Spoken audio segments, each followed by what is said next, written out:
Hoje nós vamos dar continuidade à nossa série de estudos expondo as doutrinas contidas no Credo dos Apóstolos. Nós estamos estudando, nos últimos 7 domingos, o Credo dos Apóstolos. Hoje nós vamos entrar um pouco mais numa parte funcional do que Jesus está fazendo, né? A gente, nos últimos 6 domingos, nós vimos um pouco mais de doutrina, verdades contidas nas Escrituras, a respeito de Deus Pai e a respeito de Deus Filho. Hoje nós vamos ver uma verdade que é mais funcional, ou seja, do que Deus já está fazendo e, consequentemente, depois vamos ver algo que Ele vai fazer na próxima semana. Hoje nós vamos estudar sobre a parte de subiu ao céu e está sentado à destra de Deus Pai Todo-Poderoso. Antes disso, nós vamos ler juntos o Credo dos Apóstolos, certo? Vou colocar aqui e nós vamos ler juntos. Vamos lá. Creio em Deus Pai Todo-Poderoso, Criador dos céus e da terra, e em Jesus Cristo, seu único Filho, nosso Senhor, o qual foi concebido por obra do Espírito Santo, nasceu da Virgem Maria, padeceu sob o poder de Pôncio Pilatos, foi crucificado, morto e sepultado, e ao terceiro dia ressurgiu dos mortos. Subiu ao céu e está sentado à destra de Deus Pai Todo-Poderoso, de onde há de vir para julgar os vivos e os mortos. Creio no Espírito Santo, na Santa Igreja de Cristo, na comunhão dos santos, na remissão dos pecados, na ressurreição do corpo e na vida eterna. Amém. Amém. Essa é a parte que nós vamos estudar hoje. Subiu ao céu e está sentado à destra de Deus Pai Todo-Poderoso. Antes de nós lermos aqui a palavra de Deus, nós vamos ler, se você puder abrir já a sua Bíblia, em Atos capítulo 1, nós vamos passar por vários textos, e no seu esboço também aí, você tem um esboçozinho na sua mão, se você não tiver, depois você pode pegar ali fora. Tem vários textos sobre os assuntos que nós vamos abordar aqui, para você poder ler depois esses textos em um momento em casa. Infelizmente nós não temos tempo suficiente para ler todos os textos, mas eu coloquei aí textos que embasam essa parte do Credo dos Apóstolos nas Escrituras, certo? Uma coisa interessante que eu gosto muito de ver as verdades das Escrituras nos cânticos, especialmente no cantor cristão. E aí tem um hino bem conhecido, Cristo Exaltado, é o Cântico 67, que fala uma parte do que nós vamos aprender hoje. O cântico diz assim, a primeira estrofe do cântico é essa: eis entronizado à destra do bom Deus, como Rei eterno, Cristo lá nos céus. Ele é Rei da glória, que Satã venceu, feita tal vitória, Deus o recebeu. Essa é uma parte cantada daquilo que nós vamos ver hoje. Eu queria ler com vocês Atos capítulo 1, nós vamos ler os primeiros 11 versículos, e depois vamos entrar aqui na exposição da palavra de Deus. Diz assim a palavra de Deus, Atos capítulo 1. Escrevi o primeiro livro, ó Teófilo, relatando todas as coisas que Jesus começou a fazer e a ensinar, até o dia em que foi ele levado às alturas, depois de haver dado mandamentos por meio do Espírito Santo aos apóstolos que tinha escolhido.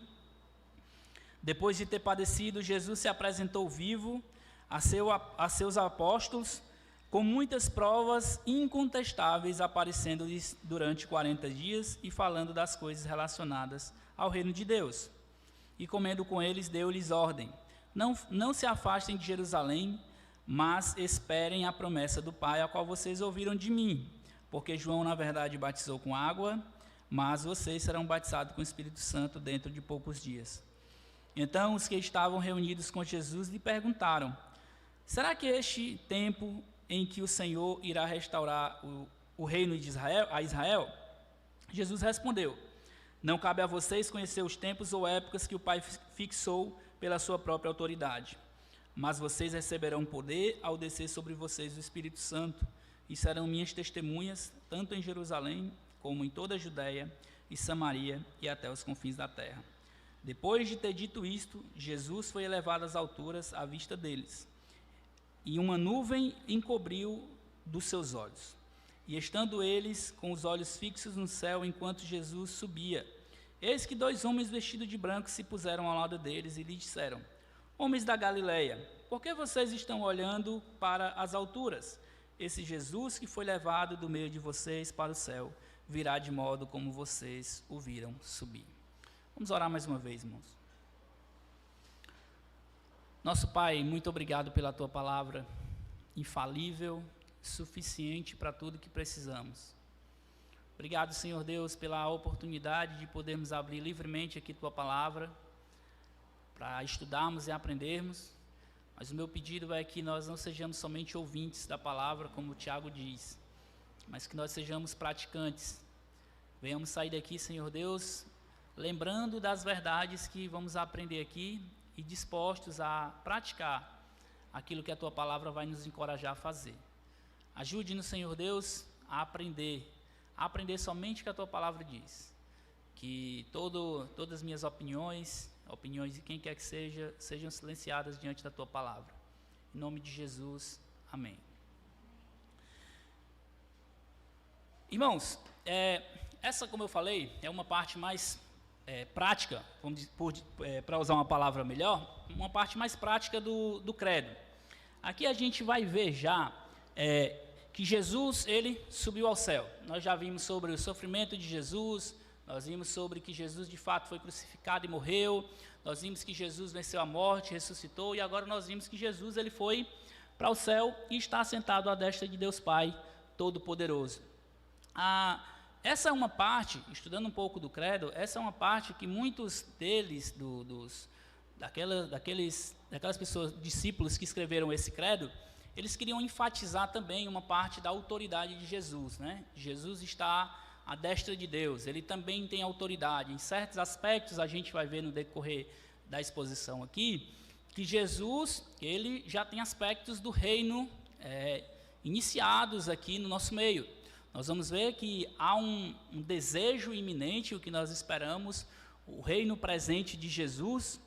Nós acreditamos que Jesus ainda irá reinar sobre todas esse mundo, onde terá um reino perfeito, mas por enquanto nós vemos aspectos do reino. Jesus hoje reina no seu povo, reina no coração do seu povo, reina sobre a sua igreja, reina sobre esse mundo, mas nós ainda esperamos um reino total instalado de Jesus. Então, muitas pessoas têm problemas com esse termo de um reino de já e ainda não, mas eu não tenho problema com isso, certo? Nós temos já um reino, aspectos do reino que estão andando na sua igreja, nos seus filhos, no mundo, mas ainda não temos tudo, né? Ainda estamos esperando o reino completo de Jesus. Uma coisa que eu queria que vocês aprendessem enquanto nós estamos estudando e ao final desse sermão é que a certeza de que Jesus subiu ao céu, bem como está sentado à destra de Deus, traz algumas certezas e obrigações que não podemos esquecer enquanto estamos peregrinando nessa terra. Nós temos a certeza de que Jesus de fato subiu, de que Ele está reinando sobre esse mundo, sobre as nossas vidas, sobre a igreja. E isso traz algumas responsabilidades para nós. E eu queria que nós viéssemos lembrar disso enquanto estamos peregrinando aqui nessa terra. Esse é um termo que eu gosto muito de peregrinar, e é um termo que até a gente vai ver Pedro falando aqui em uma parte da exposição do texto. A primeira coisa que a gente vai ver, que a gente vai olhar alguns aspectos, é sobre a ascensão de Jesus. Eu acho que eu até errei a escrita aí, que eu acho que é com S, mas me perdoem.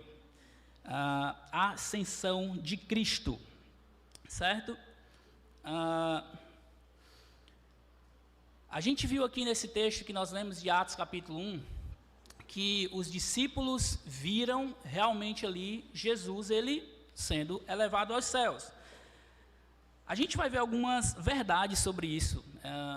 A realidade é que não há muitas discussão no meio cristão e no meio até mesmo ortodoxo, não se discute muito essa questão da ascensão, porque muitos deles, aqueles que discutem, eles barram naquela parte que nós vimos no último domingo, que é sobre a ressurreição de Jesus, né? Quando Jesus ressuscitou, eles param ali, ou seja, se Jesus não ressuscitou, ele não tem por que ascender aos céus, é isso que eles falam geralmente. Então aqui, geralmente, a discussão para, porque até aqui a gente só continua se nós acreditamos que Jesus ressuscitou. Então, uma verdade que nós vemos, primeiro de tudo, é que Jesus foi o único que subiu ao céu por direito.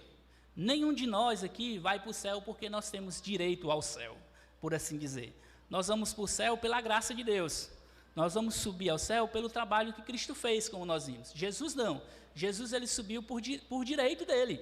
Não teve que provar nada, não teve que fazer nada diante de Deus para ter direito ao céu. Jesus subiu porque é algo que lhe pertence. Ele é Deus, ele é totalmente Deus, ele tem domínio sobre todas as coisas. Então Jesus é o único que subiu ao céu por direito. A gente vê aqui no versículo 9, Lucas escrevendo Atos, ele diz assim: depois de ter dito isso, Jesus foi elevado às alturas à vista deles, e uma nuvem encobriu dos seus olhos. Não tem nenhuma explicação do porquê Jesus subiu, porque Jesus era Deus, Jesus subiu, porque fez isso. Não, simplesmente diz que Jesus subiu, porque é algo que lhe pertence. O céu é algo, o lugar onde é também de Deus. Ele é dono de tudo e o céu é seu por direito. Então, falando de uma maneira prática, você vai para o céu, se você é um salvo, você confiou em Jesus como seu salvador, você vai para o céu por causa de Jesus. Jesus não, ele foi para o céu porque é dele, pertence a ele, ele só voltou para o lugar que pertencia a ele. Certo? Então essa é a primeira verdade sobre a ascensão. Jesus foi o único que subiu ao céu por direito, porque é dele. A segunda coisa que nós vemos também é que a ascensão de Jesus é o começo de uma esperança atual. Veja os versículos 10 e 11, olha o que esse texto diz. E estando eles com os olhos fixos no céu, enquanto Jesus subia, eis que 2 homens vestidos de branco se puseram ao lado deles, e lhes disseram: homens da Galileia, por que vocês estão olhando para as alturas? Esse Jesus que foi levado do meio de vocês para o céu virá de modo como vocês o viram subir. Qual a esperança do cristão hoje? A esperança maior do crente deve ser estar com Jesus, né? E a esperança maior ainda é que um dia Jesus vai voltar nessa terra aqui, ele vai fazer nova todas as coisas, novos céus, nova terra. Essa é a nossa esperança maior. E aqui é o começo de tudo.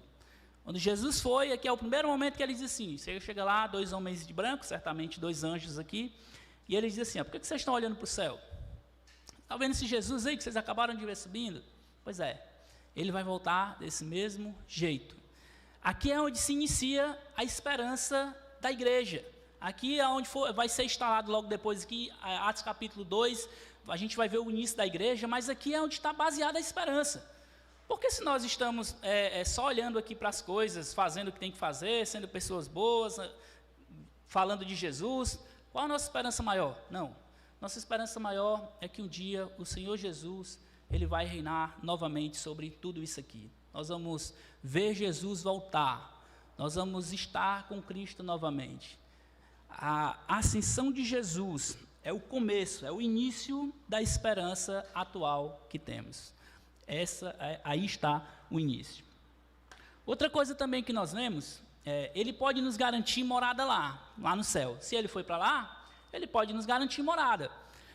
Por quê? Porque ele tem autoridade para isso. Você lê João 14 inteiro e Jesus vai falar que ele foi preparar morada, ou seja, ele é aquele que tem o poder de nos levar até lá, porque ele tem autoridade lá também no céu.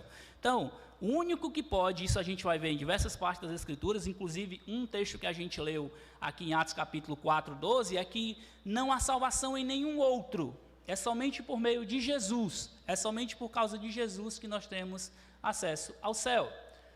Então, a terceira verdade é, ele pode nos garantir morada lá no céu, porque ele tem autoridade para isso. Jesus tem autoridade para garantir que nós vamos morar com Deus, nós vamos passar uma eternidade no céu com ele, porque ele é o único que tem autoridade para dizer isso. Aí o texto que nós lemos, de Atos capítulo 1, versículos 10 e 11. O segundo ponto, que eu acho que eu vou me demorar um pouco mais, nós vemos aí o trabalho e o reinado de Cristo. Ora, se Cristo foi para o céu, se Cristo subiu, o que é que ele está fazendo hoje? E como é que a gente identifica um pouco desse aspecto do reino de Deus, como eu falei no começo, um já e um ainda não do reino de Deus total? Eu penso que muitos se prendem a um aspecto desse assunto que não é o principal. Eu vejo muitas pessoas discutindo esse assunto, que você vai ver, talvez você não veja tão comum, mas a gente vê muito no meio teológico, que a questão de que se Jesus está sentado e reinando já totalmente, ou se Jesus ainda não está reinando totalmente sobre a sua igreja, né? Se ele só vai reinar no milênio totalmente. Tem essa discussão. Eu acredito que, olhando, esse assunto não é o ponto principal. Eu acredito que, de fato, todos nós acreditamos, na realidade, que Jesus, uma hora, ele vai reinar completamente sobre o seu povo e sobre esse mundo. É uma coisa que nós acreditamos. Mas esse não é o ponto principal. Eu acho que o ponto principal, e nós perdemos muito o aspecto disso, o aspecto principal em reconhecer o fato de que Jesus, como o Apocalipse diz, que ele é o Rei dos Reis e Senhor dos Senhores, e ele está lá no céu, como é que isso implica para mim enquanto eu estou aqui? O que é que isso quer me ensinar e o que é que eu devo fazer enquanto eu estou vivendo aqui? Enquanto eu estou esperando esse reino completo de Jesus, o que é que eu devo fazer enquanto eu estou aqui? Eu penso que esse é o ponto principal. Certamente ainda haverá um reinado palpável, na qual todos nós estaremos reinando com o Senhor Jesus, isso é uma coisa que nós temos certeza, olhando para as Escrituras.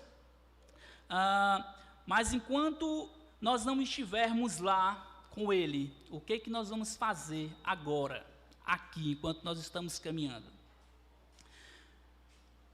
O aspecto de momento deve ter uma implicação. Se Jesus me salvou e é aquele que é o Rei dos Reis e Senhor dos Senhores, então, como eu e você deveríamos estar vivendo, ou devemos começar a viver, se não estamos vivendo como diz as Escrituras? Primeiro de tudo que nós temos que entender, Jesus é o nosso intercessor e defensor junto ao Pai. Essa é uma parte do trabalho de Jesus. O que Jesus está fazendo hoje? Jesus está intercedendo por nós junto ao Pai. Hoje, o que as Escrituras vão dizer, e nós vemos isso muito claro em Hebreus capítulo 4, Hebreus capítulo 7, vemos em 1 João capítulo 2, eu coloquei aí no seu esboço. Nós vemos muito claro que Jesus ele está intercedendo e ele está nos defendendo junto ao Pai. No sentido de que, se Ele foi que nos justificou, se Ele é o nosso sumo sacerdote, Ele é o nosso advogado, então Jesus tem essa autoridade para nos interceder por nós junto ao Pai. Eu e você não temos como fazer isso. Jesus está fazendo hoje no céu, Ele está intercedendo por nós. A segunda coisa que nós vemos Jesus está reinando em nós. Todos nós, se somos filhos de Deus, se somos crentes, nós somos habitados pelo Espírito Santo e, de certa forma, Jesus está reinando em nós, nos nossos corações. Se Jesus está reinando em nós, isso traz algumas implicações. Eu queria destacar duas implicações disso. Primeiro, eu sou um arauto do reino. O que é um arauto? O que seria um arauto? Alguém que está levando a mensagem do reino que eu pertenço. Você tem um arauto lá do castelo lá do Reino Unido ou da Inglaterra, ele vai vir representar aqui, ele vai trazer mensagens, ele vai falar o que a rainha ou a família real queria que a gente soubesse. Então, nesse sentido, nós somos, e até Paulo em algum momento usa também essa palavrinha, nós somos arautos, né? Nós somos aqueles que somos responsáveis por carregar a mensagem do reino. Você já pensou sobre isso? Você já pensou a responsabilidade que você tem de ser um arauto do reino de Deus? Alguém que todas as pessoas estão olhando para você. Se você diz que é um cristão, um filho de Deus, as pessoas estão olhando para você e você é um representante do reino de Deus. Primeiro de tudo que, se você trabalha, você sabe que onde você vai chegar com a fara da sua empresa, as pessoas já vão saber que você trabalha naquele lugar. E se você está indo lá representar essa empresa, tudo que você fizer lá vai ter implicações na sua vida e na vida da empresa. Se você faz algo errado, certamente isso vai ter implicações na sua vida e na vida da empresa. Se você faz algo de certo, o correto é que isso tenha implicações também positivas na sua vida. No reino de Deus, nós temos algo muito parecido. Nós vemos o quê? Quando acontece de crente dar mau testemunho, é só o nome dele que é criticado? Não é. Quando uma pessoa que é crente dá mau testemunho, qual é a primeira frase que a gente ouve? E que é? Não é isso? Por que ele diz assim, rapaz, esse cara diz que é crente, mas não faz dizer que é crente? Não é verdade. A crítica não vai para ele. A crítica vem para todos. A crítica vem no atacado, né? O mau testemunho é uma pessoa, mas a crítica vem para o coletivo. Exatamente isso é uma responsabilidade grande que nós temos de ser arautos do reino, de sermos aqueles que estão levando a palavra, de alcançar outros, de levar o bom testemunho para outras pessoas, a fim de alcançar outras pessoas para também fazerem parte desse reino. Isso é o que nós queremos. Nós queremos espalhar as boas novas, queremos espalhar a mensagem do reino. Nós não queremos dar um mau testemunho do reino. Um arauto do reino é aquele que é responsável por levar a mensagem, espalhar a mensagem do rei, dizer o que o rei disse, levar a ordem que o rei ordenou, não fazer o que o rei disse para não fazer. É uma implicação muito grande, irmãos, que tem sobre nós. Se de fato Jesus está reinando sobre a sua vida, sobre a minha vida, se Jesus está reinando sobre a nossa igreja, sobre as nossas vidas aqui, e isso tem que ter uma implicação prática. E você sendo um arauto do reino, você sendo alguém que está levando a mensagem de Deus, isso deveria ter um peso muito grande sobre a sua vida. A segunda coisa é, eu não vivo mais como eu quero. Ora, se eu sou um arauto do reino, se eu estou representando o reino, eu não deveria viver como eu quero. Eu tenho que viver de acordo com o quê? De acordo com o que o rei disse. Eu uma vez ouvi um testemunho não sei quantos de vocês já ouviram, o testemunho do irmão Mehdi, que é um muçulmano, que ele foi convertido pela graça de Deus. O pai dele é o representante da religião do Marrocos. Você encontra muito fácil esse testemunho no YouTube. E imagina aquele rapaz agora, foi fazer um trabalho da faculdade, teve que pegar o livro de Lucas para criticar o livro de Lucas. Esse era o trabalho dele, de mestrado, né? O projeto é sempre que o filho substitua o pai lá no reinado, né?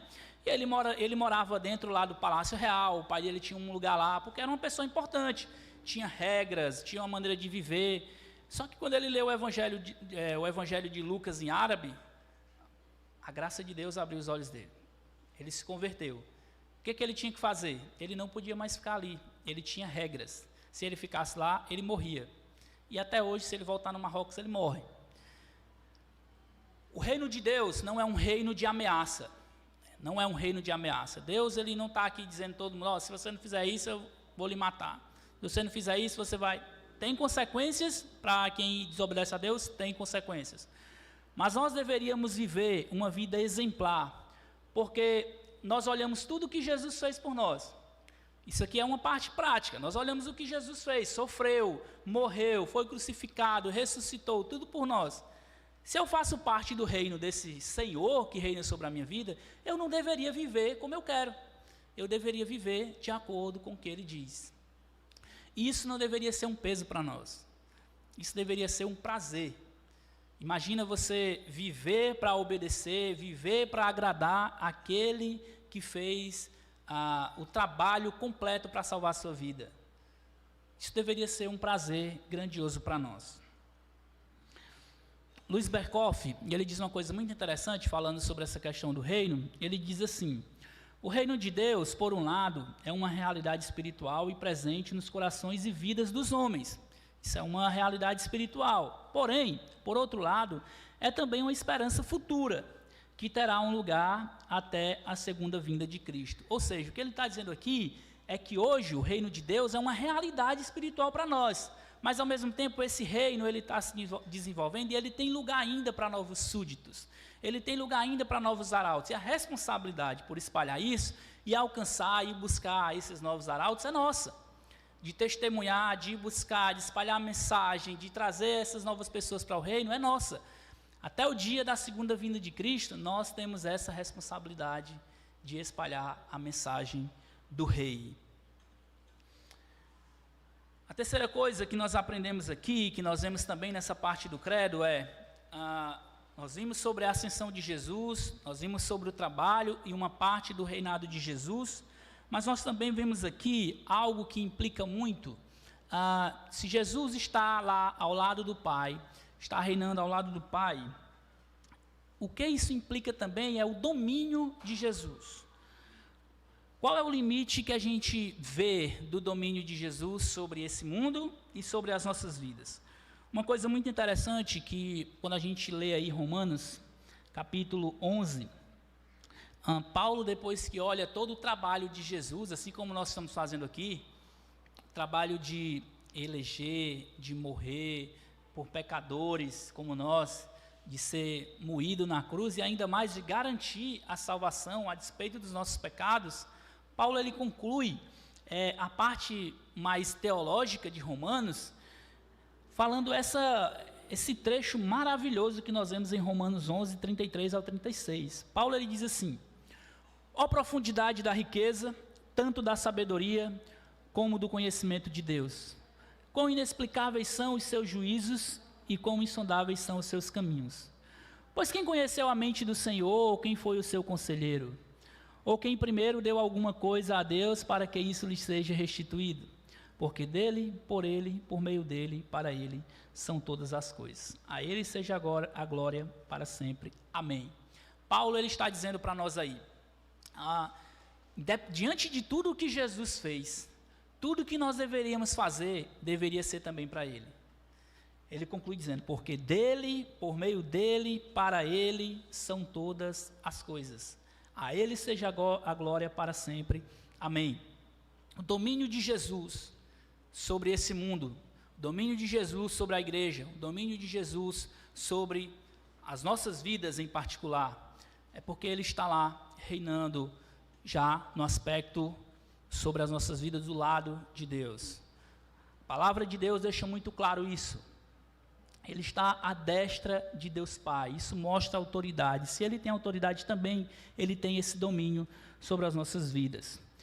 Uma coisa que nós aprendemos aqui é que, olhando para esse trecho e olhando algumas verdades das Escrituras, é que o domínio de Cristo é sobre todas as coisas. Por quê? Por que é sobre todas as coisas? Porque ele tem autoridade para isso.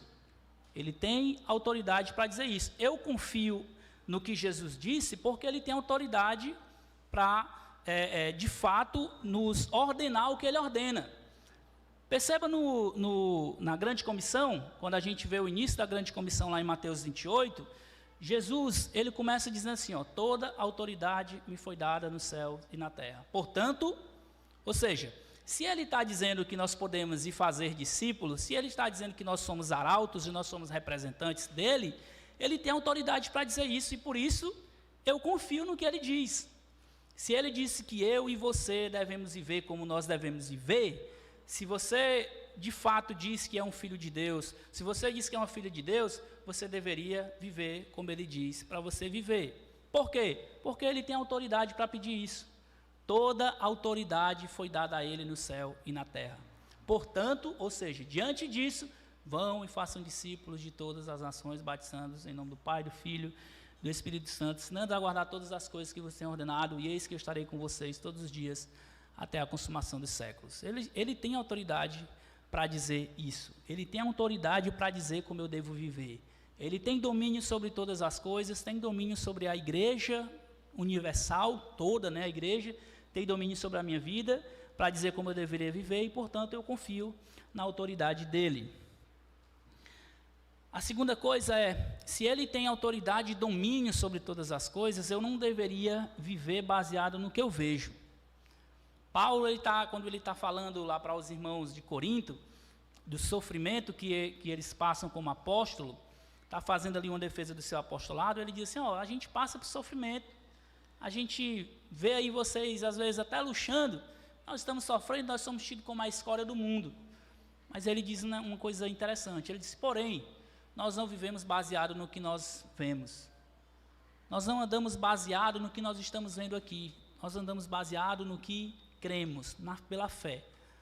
Paulo está dizendo isso, então, se eu sou dominado, se Jesus tem completo domínio sobre todas as coisas, inclusive sobre a minha vida, eu não vivo mais pelo que eu vejo.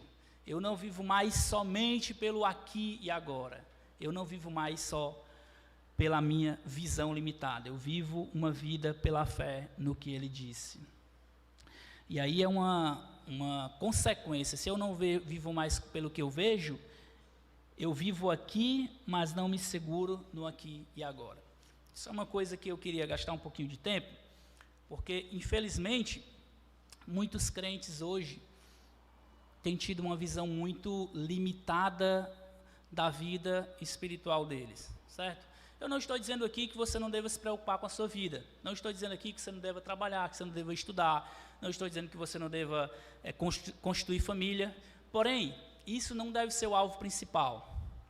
Seu alvo principal deveria ser, enquanto você estuda, enquanto você trabalha, enquanto você tem filhos, enquanto você casa, enfim, enquanto você faz qualquer coisa, você deveria fazer tudo se submetendo à autoridade, ao domínio de Deus, olhando sempre com o desejo de estar com o nosso Senhor, de colocar tudo isso que você tem, tudo isso que Ele tem lhe dado sobre a autoridade dEle. É cada vez mais comum a gente ver cristãos que estão usando conceitos mundanos, né?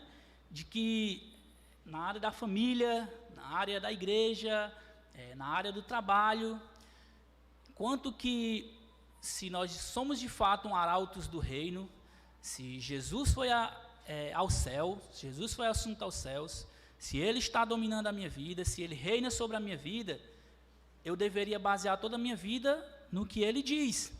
E muitas vezes eu quero trapacear no meu trabalho, muitas vezes eu quero trapacear nos meus estudos, fazer só o que eu quero fazer, não fazer da melhor maneira possível. Muitas vezes eu quero basear a minha família naquilo que o mundo diz. Eu não vou ter filhos porque o mundo está difícil, eu não deveria ter filhos porque o mundo está difícil, eu não devo casar porque eu não tenho condição suficiente para casar, enquanto até hoje eu não descobri o que é condição suficiente para casar. Perceba que nos mínimos detalhes nós estamos deixando com que conceitos mundanos entrem dentro do nosso domínio, não estamos sendo dominados por Jesus. Espero que esse não seja o seu caso, mas a gente tem visto cada vez mais isso. A sua família, a sua profissão, a sua casa, a sua igreja, o seu caminhar completo, ele deveria ser baseado e guiado pela fé no que Jesus disse. Eu não devo me basear no que, não, acho que é assim, eu acho que é assado, eu acho que é desse jeito. Jesus disse como nós deveríamos viver. Ele não foi um rei irresponsável que nos soltou num país sem ordens, não. Ele foi um rei que nos comissionou e nos disse como nós deveríamos viver. E Ele não nos colocou no mundo fácil, como muitos pedem, queriam, né? Ele nos colocou no mundo difícil, mas Ele disse uma coisa interessante, vocês vão ter aflição no mundo. Ele não escondeu isso, mas tem de bom ânimo, eu venci o mundo. Ele disse isso. Porém, Ele também disse uma coisa interessante. Eu estou com vocês, o texto que nós vemos de Mateus 28, e até 18 ao 20, eu estou com vocês todos os dias até a consumação dos séculos. Chegou a consumação do século já? Se não chegou é porque Jesus ainda está guiando a minha e a sua vida. O que eu quero levar você a pensar, meu irmão, por isso que eu falei numa questão mais prática, é que se Jesus subiu ao céu, se Jesus está lá intercedendo por nós, se Jesus está lá diante de Deus, governando a minha e a sua vida, A nossa vida deveria ser baseada pelo que Ele diz em todas as áreas. Você deveria, o mínimo possível, quando for tomar uma decisão, dizer, eu acho que é assim. Mas eu deveria ir para dizer assim, Deus diz assim e eu vou fazer assim porque Deus diz. Cada vez mais o mundo está apertando o nosso pescoço e quer que nós venhamos aceitar as coisas do jeito que é, ou você vai aceitar as coisas do jeito que é para viver de boa, ou você vai começar a sofrer algumas consequências para você viver como Deus diz. Viver como um arauto, nesse sentido, é você saber que Cristo ele tem domínio sobre todo esse mundo. E se Ele tem domínio sobre todo esse mundo, Ele tem poder e autoridade para dizer como eu e você devemos viver. E agora imagina só, eu como um mero súdito do rei, dizer assim, mas eu acho que não é bem assim, né? É o que nós temos visto hoje. Algumas pessoas dizem, não, mas não era bem isso aí que Paulo estava querendo dizer, não era bem isso que Jesus estava querendo dizer. As Escrituras são claras. Jesus não precisa de uma segunda interpretação para as coisas dele, não. Ele deixou o que nós precisamos para viver uma vida de piedade. 2 Pedro capítulo 1, versículo 3, nós temos todas as coisas que precisamos para uma vida de piedade. Então, se Jesus domina sobre todas as coisas, se o domínio de Jesus é sobre todo esse mundo, inclusive a sua pequena vida e a minha, nós deveríamos viver como súditos dele. Nós deveríamos viver como representantes do reino, fiéis àquilo que ele disse para nós fazermos. Continuando, esse texto eu gosto muito da linguagem dele, 1 Pedro capítulo 2, versículo 11 e 12. Pedro ele fala algo que talvez para nós seja muito atual. Pedro ele diz assim, amados, peço a vocês como peregrinos e forasteiros que são, que se abstenham das paixões carnais que fazem guerra contra a alma. Veja a linguagem que Pedro usa, peregrinos e forasteiros, ou seja, vocês estão aqui, mas vocês não são daqui. Quantos de nós estamos vivendo como se esse mundo aqui fosse tudo que nós temos, né, irmãos? Quantos de nós estamos vivendo, gastando a nossa vida pelo aqui e agora, gastando a nossa vida por algo que pode se perder, esquecendo as coisas que são eternas. Veja o que Pedro está dizendo, amados, peço a vocês como peregrinos e forasteiros que são, que se abstenham das paixões carnais, que fazem guerra contra a alma, tendo conduta exemplar no meio dos gentios, para que quando eles o acusarem de malfeitores, observando as boas obras que vocês praticam, glorifiquem a Deus no dia da visitação. Agora deixa eu dizer uma coisa para vocês aí. Pedro está escrevendo isso aqui, aproximadamente no ano 60, num dos momentos piores de perseguição da igreja. O Império Romano aqui foi aquela épocazinha lá que tacaram fogo no Império Romano, né? E colocaram a culpa nos crentes, né? E aí Pedro está escrevendo para eles nesse contexto aqui. Você está vivendo a sua vidazinha sossegada, e aí vem alguém dizer um negócio desse aqui, rapaz, viva de modo exemplar. Até não, beleza, vou buscar viver, viu? Obrigado, viu, pastor, pelo conselho, né? Agora você ouviu um negócio desse aqui, no momento de perseguição, no momento em que talvez a sua esposa, seu filho, está sendo levado para ser queimado em praça pública, e Pedro dizer aqui para você, tendo conduta exemplar no meio dos gentios, para que quando eles os acusarem de malfeitores, observando as boas obras que vocês praticam, glorifiquem a Deus no dia da visitação. Pedro está dizendo aqui que, mesmo no meio da perseguição, no meio da dificuldade, eles não tinham desculpa para não glorificar e exaltar o nome de Deus, para não testemunhar do nome de Deus. E nós vivemos uma vida tranquila, vivemos muito baseado no aqui e agora, e esquecemos muitas vezes de que somos arautos do rei, somos arautos do reino de Deus, representantes do reino de Deus.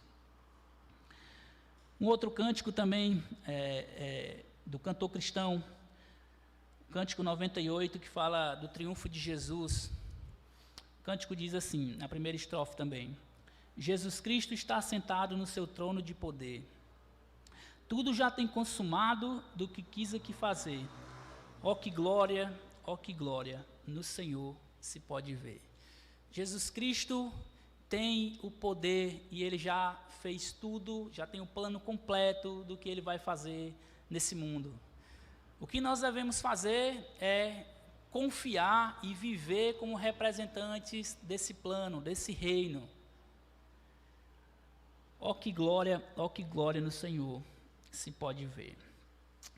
Ok, conclusão, a gente olhando essas verdades, o que se implica para nós? Como é que eu deveria, olhando para a ascensão, para a autoridade, para o domínio de Jesus sobre esse mundo, como é que se deve implicar na minha vida? Primeira coisa é que Jesus governa as nossas vidas também. Se Ele governa todas as coisas, a igreja, o mundo, Ele também governa a minha e a sua vida. Por mais que muitas vezes você esqueça disso, e eu também, que Jesus governa as nossas vidas. Parece que às vezes as coisas acontecem e a gente esquece de que Jesus está ali governando a nossa pequena vida. Se Jesus governa nossas vidas, diante disso nós devemos viver de uma forma exemplar como seus arautos. Paulo, ele diz aí em Colossenses capítulo 3, eu coloquei um aí, mas na verdade Colossenses 3, Paulo ele diz, se vocês ressuscitaram com Cristo, vocês devem fazer o que ele disse, vocês devem obedecer o que ele disse. Até ele fala ainda, né, que Jesus está assentado à destra de Deus. Ou seja, Ele está ali governando, está nos observando, está intercedendo por nós. E nós, como seus arautos, deveríamos viver de forma exemplar. Em tudo que eu for fazer, em todos os momentos, seja na minha casa, seja na minha empresa, seja na minha escola, na faculdade, em qualquer lugar que eu tivesse, eu for fazer qualquer coisa, eu tenho que saber que eu sou um representante do reino de Deus. Eu não estou ali fazendo, eu não estou estudando somente porque eu quero ser bem-sucedido. É muito pobre essa visão, irmãos. Eu não estou trabalhando somente porque eu quero ser rico. Eu não estou tendo uma família somente porque eu quero ter alguém do meu lado. A gente está fazendo tudo representando o reino de Deus, então eu vou fazer bem feito. Eu vou estudar e eu vou trabalhar porque Deus disse que eu deveria fazer tudo para a glória dEle, inclusive trabalhar, ter uma família, estudar, me esforçar, servir na igreja, tudo como representante do reino de Deus. A segunda coisa é que a nossa esperança não deve se firmar no que vemos, mas no porvir. Nós não deveríamos, se nós sabemos de quem nós representamos, imagina só um embaixador, um arauto aqui no nosso país, quando o presidente do país dele ou o rei do país dele liga pedindo para ele ir lá visitá-lo, ou para ele voltar. Chegou o momento de encerrar a carreira dele, ele vai voltar para o seu país, certo de que cumpriu a missão. Nós deveríamos viver dessa mesma maneira, sabendo que nós estamos aqui, servindo a Deus, trabalhando, fazendo tudo para a glória dele, mas vai chegar um momento que vai findar a nossa caminhada nessa terra. É a realidade para todos nós. O que importa é como é que você está vivendo enquanto você está aqui, e para onde é que você está olhando enquanto você está andando, enquanto você está caminhando como peregrino. Para onde é que você está olhando? É para o aqui e agora, só para o chão o tempo inteiro, ou você está olhando para a eternidade? Você está pensando no que você pode fazer para Deus, o que você pode fazer para o reino? Essa deve ser a nossa caminhada. Enquanto nós estamos caminhando aqui, a nossa esperança deve se firmar no porvir. Por último, a gente deve saber que se Cristo controla todas as coisas, a minha vida não é uma exceção. A gente muitas vezes esquece, imagina só, né, que o Senhor Jesus, Ele controla a nossa vida. A gente se desespera, a gente quer arranjar soluções antes de orar. A gente esquece de que o grande Deus, o soberano Senhor que criou todas as coisas, o Senhor Jesus que veio nesse mundo, sofreu, morreu, foi crucificado por mim, ressuscitou e hoje está à destra de Deus, Ele controla a minha vida. Controla todas as horas, segundos, milésimos de segundo da minha vida. Ele não perde controle um só segundo da minha vida e da sua. Nós deveríamos lembrar disso. Em conclusão, Abraham Kuyper, ele diz uma frase muito interessante. Nenhum pedaço do nosso mundo mental deve ser hermeticamente selado. Hermeticamente é como se fosse algo fechado, não deveria ser uma coisa esquecida, por assim dizer. Nenhum pedaço da nossa mente no mundo mental deve ser hermeticamente selado do resto, ou esquecido. E não há 1 centímetro quadrado em todo o domínio de nossa existência humana, sobre o qual Cristo, que é soberano sobre todos, não clame, é meu. Não há 1 centímetro desse mundo, nada, nenhum lugar que Cristo não diga, é meu. Tudo é dele, inclusive a sua vida pequena. Diante das dificuldades, diante das dores, das alegrias, das vitórias que nós temos nesse mundo, nós temos que lembrar uma coisa: Cristo domina, governa sobre as nossas vidas. Em todos os momentos, Ele não perde o controle da nossa vida. Não há nenhum centímetro nesse mundo que Ele não diga, é meu, inclusive as nossas vidas. Vamos orar. Obrigado, Senhor Deus, pela Tua palavra. Obrigado, Pai, pela Sua autoridade. Muito obrigado por essas verdades que lembramos. O Senhor veio a esse mundo, o Senhor morreu por nós, o Senhor subiu aos céus. O Senhor está à destra de Deus Todo-Poderoso, intercedendo por nós, governando as nossas pequenas vidas. Peço a Deus que, se alguém está aqui ainda e não tem esse conhecimento e essa confiança de que o Senhor está reinando sobre a sua vida, de que o Senhor é o Senhor da vida deles, que o Senhor possa salvá-lo hoje aqui, que o Senhor possa convencer essas pessoas de que precisam de Jesus e que hoje é o dia para elas confiarem no Senhor como Salvador. Oramos também pelos irmãos que muitas vezes esquecem que o Senhor é o Senhor da vida deles e não vivem uma vida exemplar. Que o Senhor nos ajude, Pai, a lembrar todos os dias dessas verdades, que somos arautos, representantes do Teu reino aqui nessa terra, diante das dores, diante das lutas, das dificuldades, que também venhamos lembrar que o Senhor governa as nossas vidas e que isso é o que importa.